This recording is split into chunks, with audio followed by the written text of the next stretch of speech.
¿Tu nombre? Solange Clark. ¿Cómo te llamas? Diego, ¿Cuántos años tienes? 42. ¿Cuántos años tenías en el 2001? 22.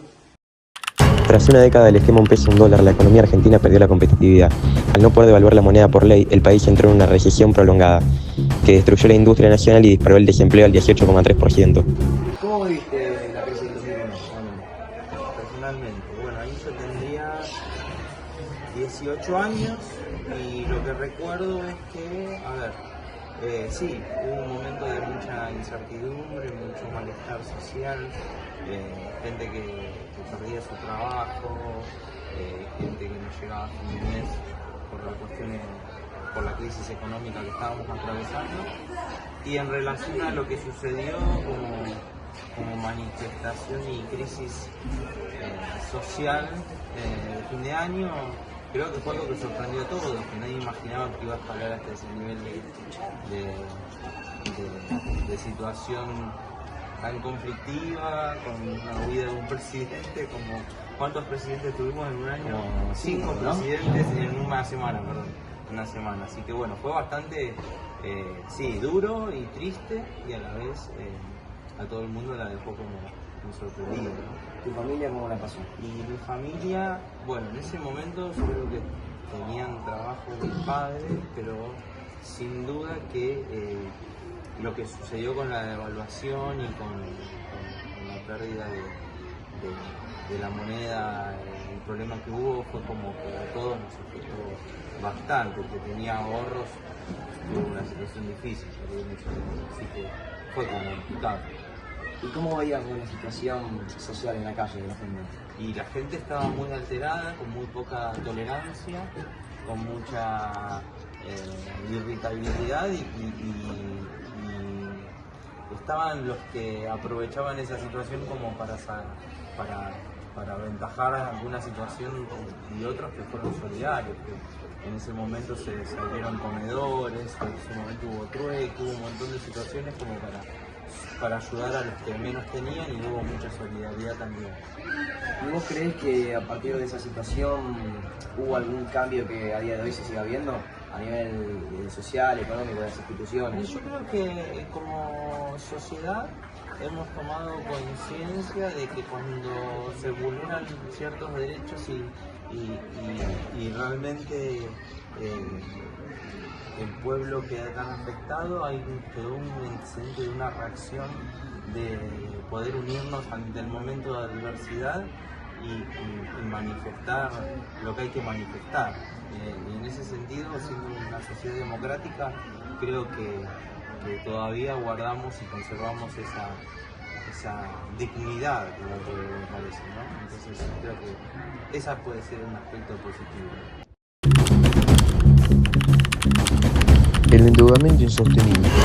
Para sostener la paridad cambiaria sin crecimiento genuino, el Estado recurrió a un endeudamiento externo masivo. La deuda pública alcanzó los 150 millones de dólares, 54% del PBI. Ante la imposibilidad de pago, el FMI cortó el flujo de fondos, precipitando el colapso financiero. ¿Estabas estudiando? Sí, claro. ¿Y cómo te afectó la crisis del 2001? ¿Qué me afecta? Me afectó en varios sentidos, sobre todo en lo familiar, en lo social. Se vivía en casa de una manera bastante fuerte porque no sabíamos qué iba a pasar. Económicamente nunca nos sobró, entonces es como que estábamos acostumbrados a arreglarnos con poco, pero eso no querría decir que no sintiéramos temor, incertidumbre por todo lo que pasaba alrededor. De hecho, yo vivía en ese momento a la vuelta de un supermercado y presencié en vivo y en directo el balcón de mi casa los saqueos. Entonces eso la verdad que me daba mucho temor, miedo por todo, por cómo iban a pasar las cosas a partir de ahí. ¿Tu papá de qué trabaja? Mi papá profesional, arquitecto, por su cuenta, hacía trámites de rehabilitación en Capital, de locales comerciales, y en ese sentido siempre tuvo algo de trabajo. Mi vieja ama de casa. ¿Y él fue un impacto fuerte a su trabajo? No. Siempre se mantuvo. No, porque la gente acá en Argentina es bastante resiliente, estaba en crisis y todavía pensaba en abrir algún local comercial, así que mi papá trabajo tenía. ¿Y cómo veía la realidad en la calle, socialmente, de la gente? Bueno, bastante... o sea, la gente con mucha mala onda, o sea, muy triste, esa es la palabra, triste. Triste y buscando una luz de esperanza por algún lado. Y bueno, y el tiempo obra su magia.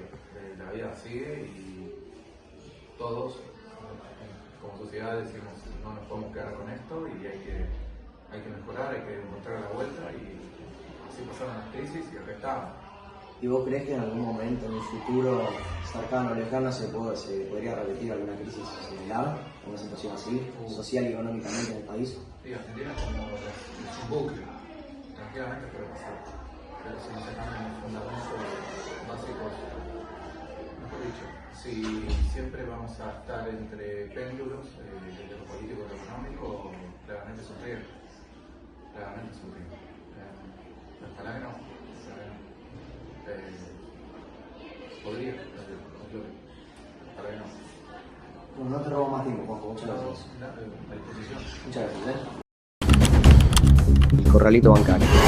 Ante la fuga masiva de capitales, el ministro Domingo Cavallo impuso el 1 de diciembre de 2001 una restricción al retiro de efectivo de un máximo de 250 pesos semanales.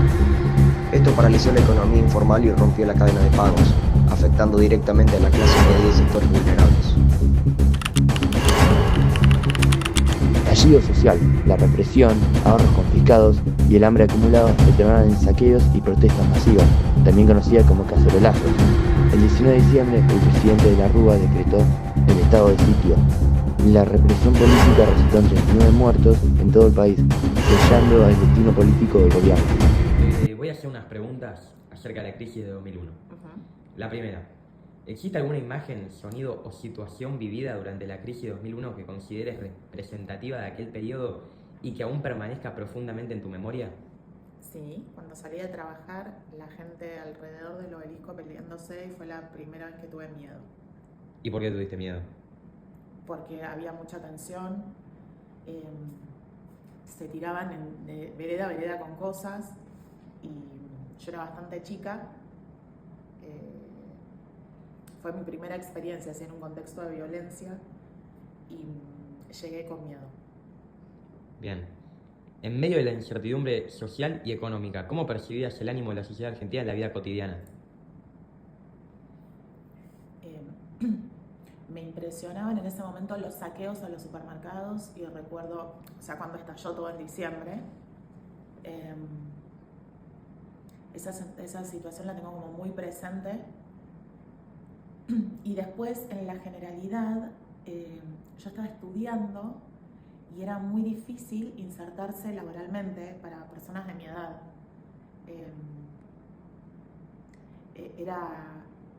Yo estaba en tercer año de la facultad y era un contexto de mucha complejidad para ese momento, para esa edad. Bien, y la última pregunta. A 25 años de aquellos acontecimientos, ¿qué crees que la crisis de 2001 modificó de manera permanente en la identidad y en la forma de pensar de los argentinos? No mucho, a la vista está.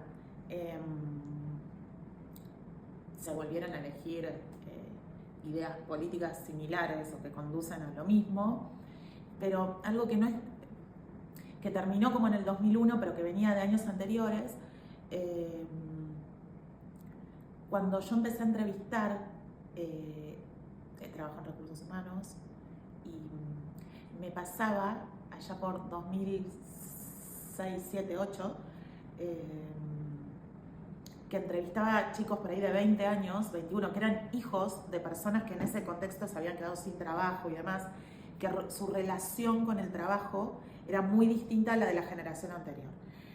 La generación anterior, que obedece a mis padres quizás y demás, eran personas que empezaban y terminaban su vida laboral casi en un solo lugar, en la mayoría de los casos, ¿no? Y esto de ponerse la camiseta era lo instalado, y yo empezaba a ver en esos chicos, que eran más pares míos o un poco más chicos, cuyos padres se habían quedado sin trabajo, igual que el mío y demás, y que no podían volver a insertarse en el mundo laboral formal, que habían roto su vínculo de in aeternum con el lugar de trabajo. Era mucho más liviano, se empezaron como a abrir otras conversaciones. Crisis institucional y renuncia. El 20 de diciembre de 2001, tras perder el apoyo de su propio partido y de la oposición, Fernando de la Rúa renunció y abandonó la Casa Rosada en el Popular. Esto dio inicio a una inestabilidad sin precedentes. Argentina tuvo 5 presidentes en menos de 2 semanas.